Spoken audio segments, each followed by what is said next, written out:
Hey guys, welcome back to the film room. I'm excited to do another youth basketball breakdown with you guys, talking about what I think is one of the most important things that you have to get established with your players as they're developing at a young age. And this video is focusing on offensive transition skills and IQ. And the reason I said that there's a major problem in youth basketball is because I think we spend too much time on skills and not enough on IQ, and I'm going to explain in this video why I believe that. If you've watched any amount of youth basketball, we all know that a large percentage of the game is played in transition. And that's for multiple reasons, but as you watch these clips, you're gonna see that every one of these possessions looks exactly the same, whether it's high school boys or third grade girls. And I would make the argument that the younger the age, the more the game is played in transition for several reasons, primarily the amount of live ball turnovers, the lack of defensive transition, and the amount of pressing that takes place. So if you're a coach, this is an area of the game that you have to be able to teach well, but you have to know what it is that you need to teach. And that's what I'm going to help you with in this video. And if you're a player, you need to work on these two skills because it will change the way you play the rest of the game. So let's start by talking about what skills matter the most. You can never work on dribbling, passing and catching on the move, and making full speed layups enough. Because what you're about to see in these clips of all different age ranges of boys and girls is that 90% of teams' issues would be fixed if they were better at these three areas. But more specifically, I want to start with this concept, which is one-on-one finishing. Every player should be able to identify when they have this situation, and they need to get live reps on a daily basis at making these finishes. And what we see from our younger players is that they typically lack the skill to be able to make these layups. So coaches, you should have a daily routine of working on this skill every time that you get into the gym because it is the most important part of your offense. One of the really bad habits that I noticed from the younger kids is that in transition with a one-on-one situation, they will actually stop and pull up for a jump shot. This is something that needs to be taught, that we want to get all the way to the rim if we can. Now, as players get into middle school and high school, it stops becoming an issue of strength and it starts becoming about these three main areas that I've identified that even in high school kids still struggle with. And the first one is finishing with their offhand. It is amazing how many players in high school still struggle to be able to finish with their non-dominant hand. And because people naturally avoid things they're not good at, you have to force your players to work on this skill daily or they won't get better. The next area of struggle is when players are going full speed, or what I like to refer to as game speed. It's interesting how the players in warm-up lines who don't miss layups also struggle in games to make the exact same shot. And it's because we have a tendency when we're wide open, like you see right here, to always slow down to make sure that we don't miss it going too fast. But when the game calls for us to go full speed, we have to be prepared to make the shot in that moment. And the third area, which most of you would probably say is the number one area of struggle, is finishing through contact. Basketball is a contact sport, and so often we practice layups with no defense, and what it does is trick players into a false sense of security because there are very few times in a game where you're going to get an uncontested wide open layup without defense, and as soon as that defense is present, our players struggle to finish. So these are three areas that you have to work on a regular basis if you want to find success in this area. Now we're going to transition to the IQ portion of this video, and we're going to start by talking about two-on-one decision making. This situation where you have a two-on-one in transition is arguably the most important thing to understand about the entire game of basketball as a youth player. Now that may come across as hyperbolic, but I'm not exaggerating. If you can understand how to make the right read in this situation, then you can understand how to make the right read in any situation. And the more tape I watch, players make a selfish, wrong decision in these moments far too often, and I don't think it's being critiqued enough. And I think it's important to reiterate that the primary reason for these bad decisions are selfish motives, because the majority of the turnovers and missed shots come from a player choosing to shoot it when they should be passing it. But the reality is, in these situations, the vast majority of the time, the player with the basketball should be passing it to his teammate after he draws the help defender. So I'm going to give you a visual teaching aid of how to teach players how to make this read correctly.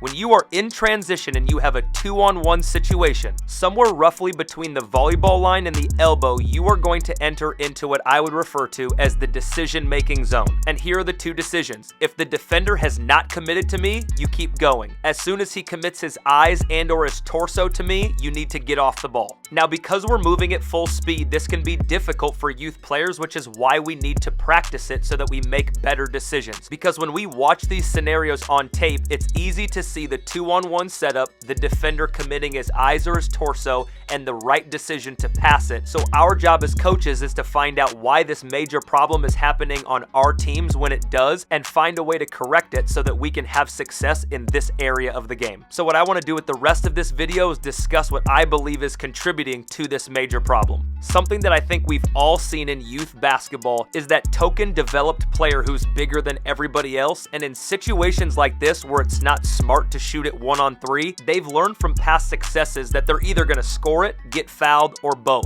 So at no fault of their own, you have these young players who are bigger than everybody and have learned that they can take the ball and just go coast to coast and bulldoze their way to the basket, and they get rewarded by being the best player and coaches wanting them to do it more. And so they learn at a young age they don't need to make reads, they don't need to look to pass the basketball. They're going to go all the way to the rim and score it every time because they're good enough to do it. So let's take this scenario. The best player has a 2-on-1 situation. She has a size advantage over the defender, and she's on the right side, which is probably a higher percentage shot than giving her teammate the ball on the left side. But this defender has fully committed to the ball, and the right decision for her to make is to give it to her teammate, not to go in and shoot a tough contested shot. And the right thing for us to do as coaches is to tell her this is the wrong decision, because that's ultimately going to benefit her for the future, not for her 5th grade basketball game.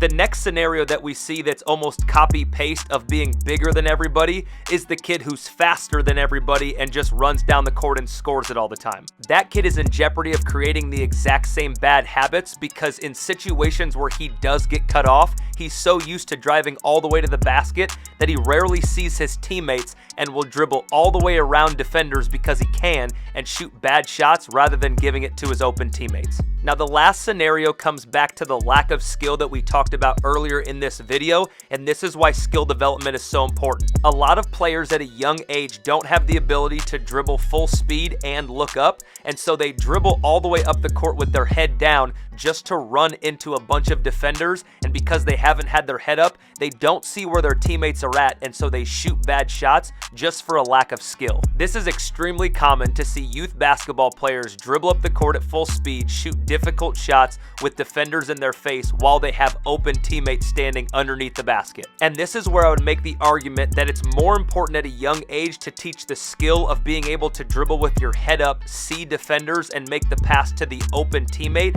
over trying to make layups, because we would rather develop high IQ basketball players at a young age than have players who can make layups but can't see the floor. Because highlighting skill over IQ at a young age results in middle schoolers who make decisions like this, where in transition they are shooting terrible shots over multiple defenders with wide open teammates because they didn't learn at a young age that when you draw help defenders, you need to pass the basketball to somebody who's open rather than trying to make an impressive finish. So here's the take-home message for parents and coaches. We have to stop celebrating bad decisions just because they result in a made basket. Because those bad decisions, the majority of the time, are going to come with bad results. Youth players won't understand the difference between decision making and results unless we teach it to them and we emphasize it. So instead of telling 13, way to get to the free throw line in this scenario, we need to encourage her to make better decisions and not force it. And acknowledging that number 6 has a really nice finish right here, but we don't want to make a habit of scoring through a crowd. And we also need to acknowledge and celebrate great decision making regardless of the outcome. So when this young lady gets her head up in transition and sees her teammate and makes this pass, it doesn't matter whether the play results in a bucket or not. These are the decisions and the plays that we need to acknowledge. And this is where we as coaches become valuable, because regardless of the outcome, if our players are making the right decision and they know that, it's going to lead to more right decisions. Because execution is going to ebb and flow all the time, and we as coaches have to have the ability to say, hey, you made a bad pass, but that's the right decision. I hope that this video equipped you to either be a better player, parent, or coach and gave you some tangible things to work on. I would highly encourage you to watch this video, The Gap Theory for Youth Basketball. It's an extension of everything we just talked about, and it's going to give you a lot more context. Thanks for coming through. We'll see you next time in the film room.